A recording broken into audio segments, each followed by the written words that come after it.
Salam, jumpa lagi dengan saya dalam pelajaran agama khusus untuk adik-adik pelajar SMP.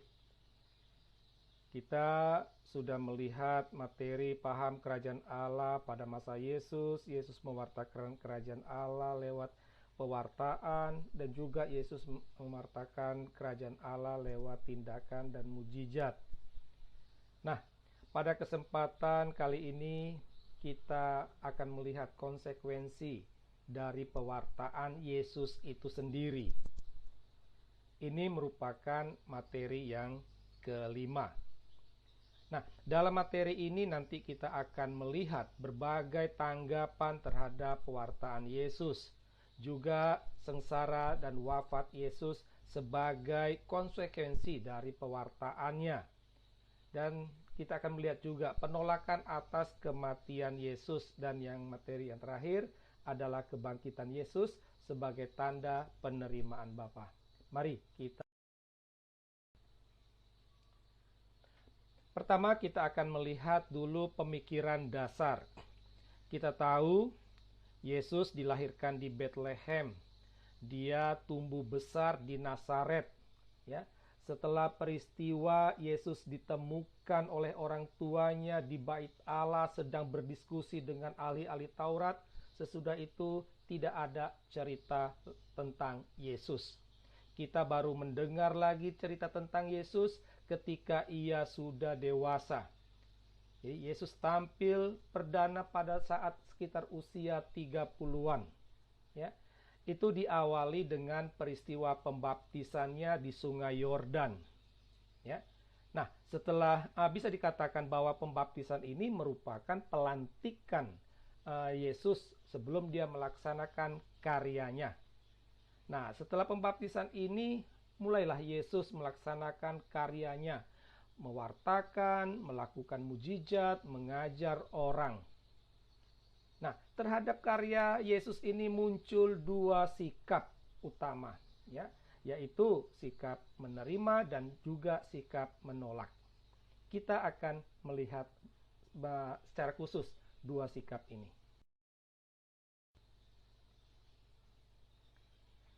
Jadi, dua sikap masyarakat terhadap karya Yesus itu adalah menerima dan menolak.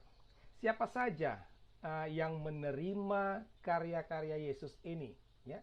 Nah, di sana kita bisa melihat ada orang miskin, orang yang sederhana, ya. Makanya orang miskin, orang sederhana ini muncul dalam sabda bahagia Yesus, ya. Juga ada orang pendosa yang bertobat. Kita dengar beberapa kali orang yang berdosa itu dia bertobat, malah dia mengikuti Yesus, ya. Banyak orang sakit juga setelah mengalami sentuhan kasih Yesus, dia menerima pengajaran Yesus, dia mengikuti Yesus. Selain itu juga ada wanita dan anak-anak, ya.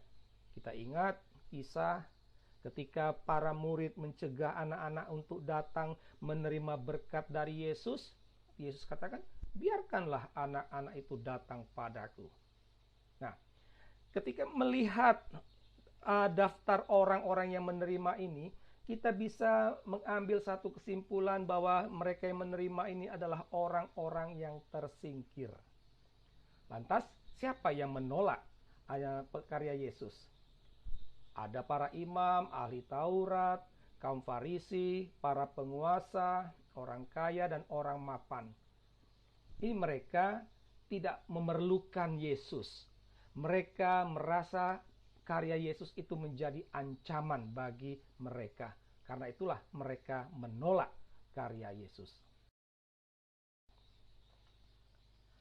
Nah, karena karya Yesus, pewartaan, mujizat, ajarannya itu ditolak, Yesus mengalami banyak penderitaan, ya. Penderitaan Yesus itu disederhanakan dengan dua kata, yaitu sengsara dan wafat, ya. Nah, kisah sengsara dan wafat Yesus itu bisa dibaca dalam Injil Markus bab 15 ayat 1 sampai 39. Juga bisa dibaca dalam Injil-Injil lainnya yang paralel. Nah, dalam kisah sengsara Yesus itu ada dua poin penting, dua peristiwa penting ya, yang sebelum wafat Yesus itu. Nah, dua peristiwa itu pertama adalah perjamuan malam terakhir. Nah, dalam perjamuan malam terakhir ini, di sini Yesus mengorbankan diri. Ya. Yesus pada waktu itu mengambil roti, lalu mengatakan, inilah tubuhku. Dan mengambil piala yang berisi anggur, dia mengatakan, inilah darahku. Nah, baik roti, baik tubuh maupun darah harus disantap, karena ini bentuk pengorbanan dirinya. Ini merupakan awal pengorbanan Yesus yang nanti berpuncak pada peristiwa Jumat Agung Yesus disalibkan. Nah, perjamuan malam terakhir yang bermakna pengorbanan ini berakar pada tradisi Yahudi. Nah, poin penting yang kedua dari kisah sengsara Yesus ini adalah peristiwa Taman Getsemani. Dalam peristiwa ini, ya, Yesus menghadapi maut. Dia tahu, gak lama lagi maut akan menghadapnya. Tetapi Yesus menghadapinya. Yesus tidak lari. Ya. Nah, dalam peristiwa Taman Getsemani juga di sana ada pengkhianatan.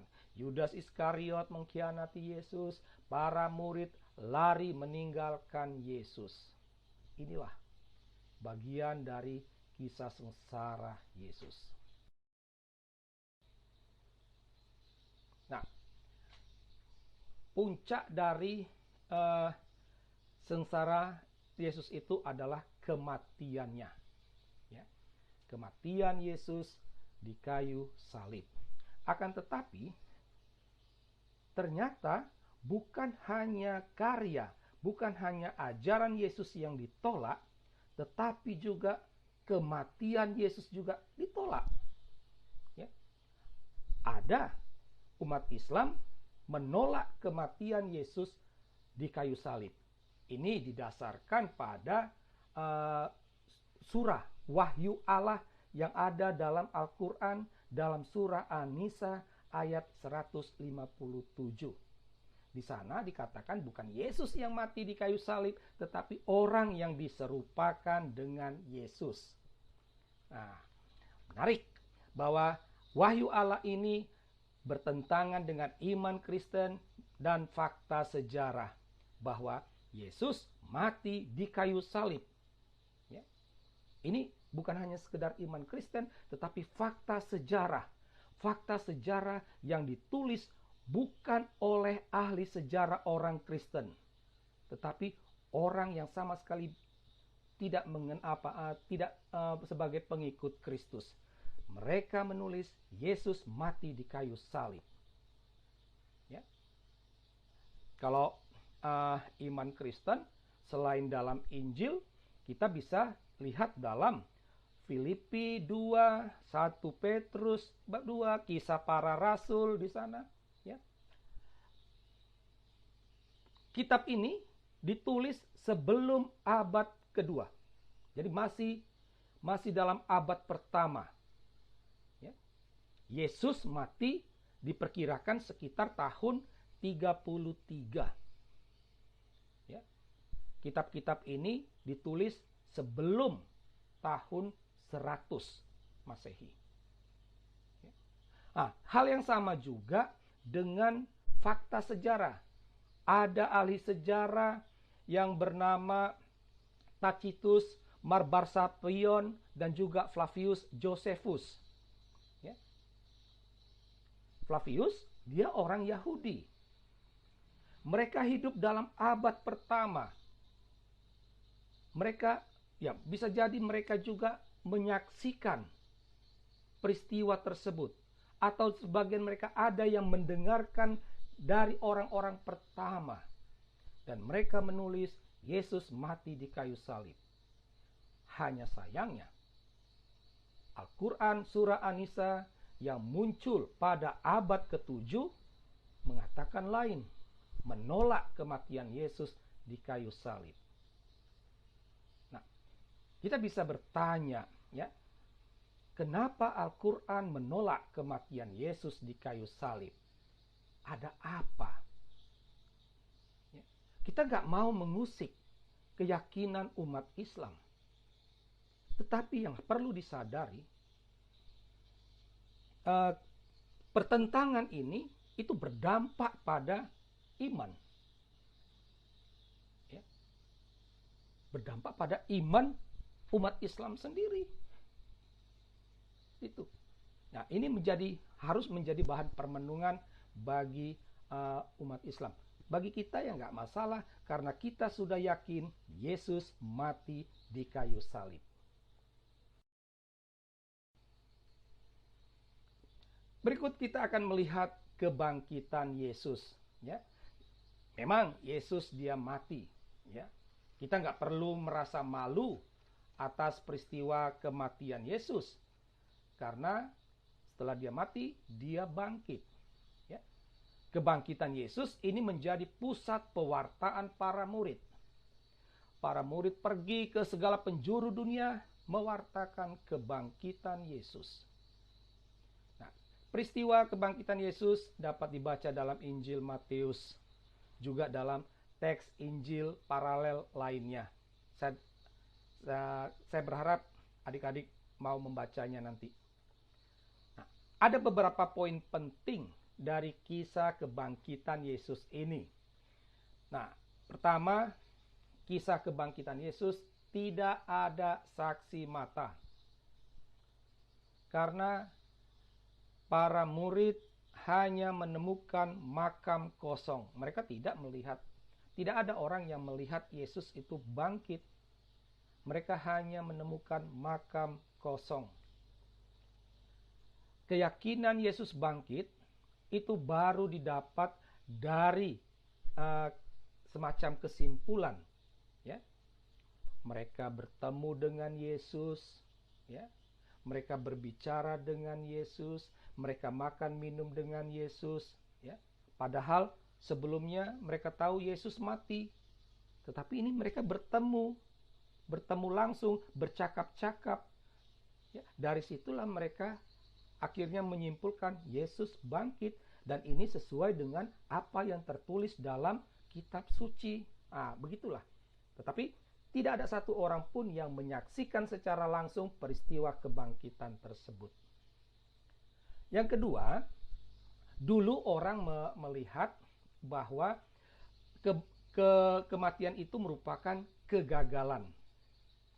Kematian Yesus. Oleh karena itulah, kebangkitan Yesus ini melawan kegagalan tersebut. Ya. Yesus mematahkan kuasa maut. Ya. Dia akhirnya memberikan harapan akan kehidupan baru. Ini poin penting yang kedua. Yang ketiga, kebangkitan Yesus itu merupakan pembenaran atas karya dan perjuangan Yesus.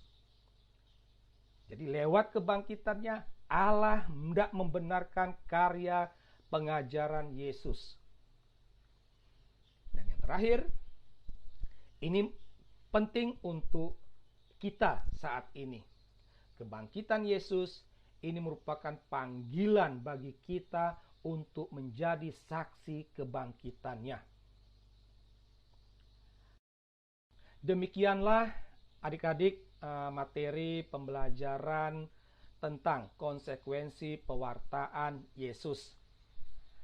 Apa yang disampaikan hanyalah merupakan secuil informasi. Lebih lengkap tentang materi ini dapat dilihat dalam budakbangka.blogspot.com. Akhir kata, makan nasi pakai terasi. Kami ucapkan cukup sekian dan terima kasih.